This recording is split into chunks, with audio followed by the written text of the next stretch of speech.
বিসমিল্লাহির রহমানির রহিম।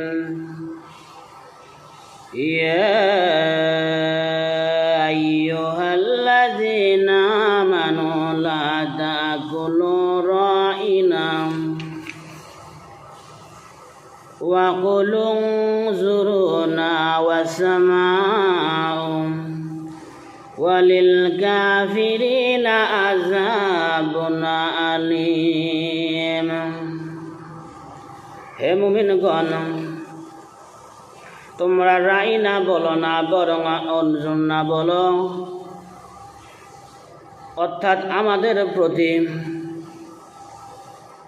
লক্ষ্য করুন এই কথা বলো। আর শুনো রেখো, কাফিরদের জন্য রয়েছে যন্ত্রণাদায়ক শাস্তি।